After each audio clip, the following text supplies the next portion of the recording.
Hey you guys, ForrealPhil here today with another podcast. Yeah, it's been tough thing. Our school shootings that happened in Connecticut. I'm sorry I haven't did a podcast. I didn't do one Wednesday or Friday. Wednesday I got really caught up with some business, but Friday was just the most devastating thing like ever. And it's like we gotta do something, you guys, cause you know we gotta pass it along that us things like this that happen. It's not I don't even know what to say. Like, it's the most shocking thing ever to know that little kids that didn't even get to prosper or like it didn't grow, didn't age, didn't get to know life, had to get slain at such a very young age. And all I can say is everything that happens for a reason, and it's in God's will. So most people were saying, I hate the guy, and it what he did was probably the most terriblest thing I've ever known somebody to do. But we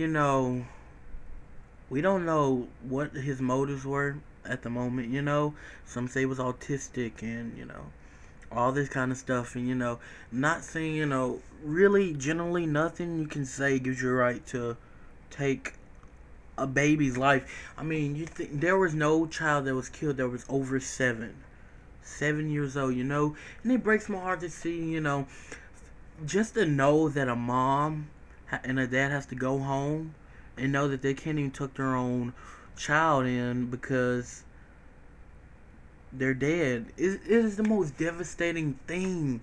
I could not imagine being a parent and knowing, being a parent and coming, having to find out that your child was brutally slain at school.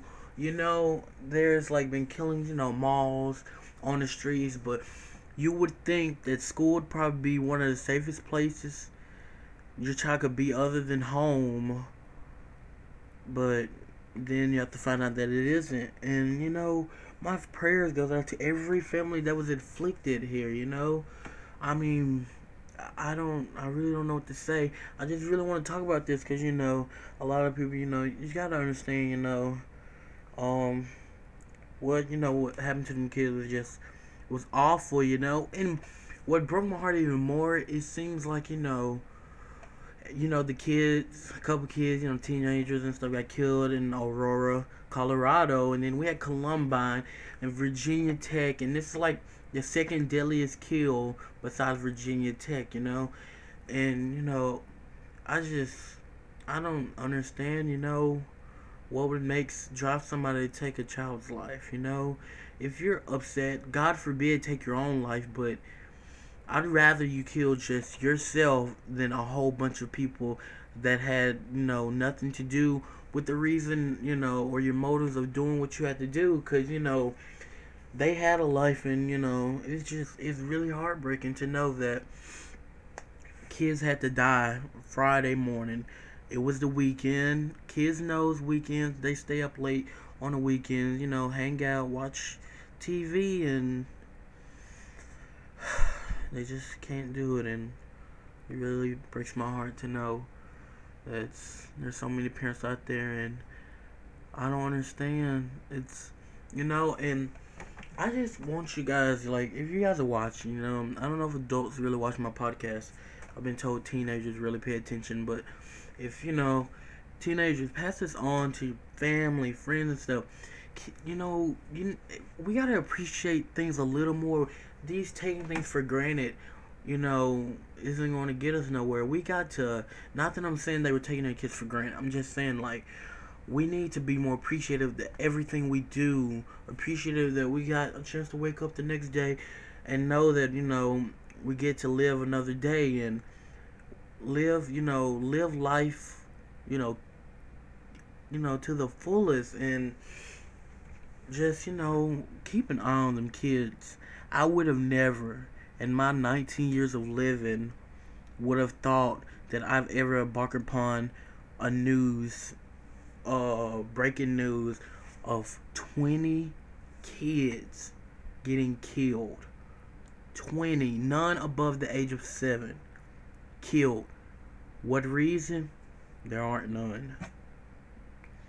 And it's we just gotta become one.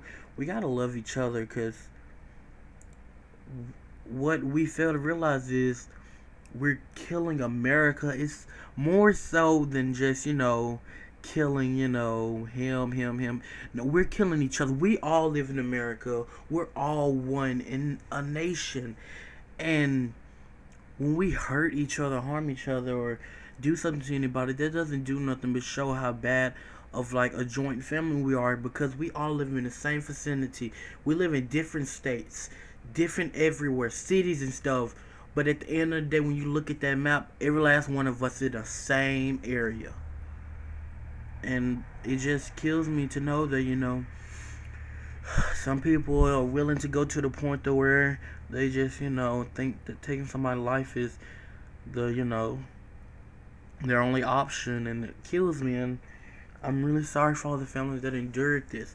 I really, been thinking, about doing this podcast, because, ever since yesterday, I was like, oh, it's a podcast day, but God, I'm just gonna, sit and just think, Sometimes you gotta stop and think and look at life. Look at the perspective. Look at how life goes. Like, are you making right choices? Are you doing everything that you're trying to do? Are you trying to prosper in everything you do? And if you're not, then, you need to be trying to, because life is short. It's shorter than we anticipated. And I really love you, all you people. I love everybody, I have words with so many people, but at the end of the day, when I lay my head down, I still love them people. And I pray that one day we can eventually all come together and be, one, instead of, being separated and scattered and disoriented, stuff like that. And, I'm not trying to ramble. I just really, wanted to talk to you guys, give you guys a perspective on how I thought about this whole thing. How did it affect me? How did it affect you? I love you guys with all my heart. You guys are amazing people that I get to talk to all the time. And I love doing it. You guys always message me back and stuff, telling me love and stuff. And it warms my heart that you guys do that. And tweet me and all this kind of stuff. And if you ever have problems, don't be afraid to tweet me. You can message me. If it's phone call you need, I will call you wherever you are. And I just, whatever I can do to prevent another life being, taken by not, to stop, somebody from killing themselves or killing others. If I can in any way help you with that, please, I will put my Twitter. I will put anything that you need to get in contact with me, because we got to stick together. And if we don't do it now, we're just going to fall apart eventually. And I do love you guys. And I hope that, everybody else can, kind of make, like a video describing, how they took it in this news. Because I am so, I'm holding it together, and I love you guys so much. You guys are amazing people. And, it's just, I'm sorry that it happened I'm sorry, my prayer goes over not just Connecticut, but everybody in the United States, because everybody is mourning. You may have not lost a kid, but there are people out there that are just sick to the stomach to know their little babies were, killed. And, prayers out to Lanza family, the husband endured quite a lot in, a couple amount of hours. So my prayer goes out to him and his whole family. I love you guys, and please, if you need anything, just contact me. I really love you guys. You guys are amazing. And yeah, I'm gonna go, but pass this along, you guys. I love you guys, and we gotta do this, you guys. I love you. Bye.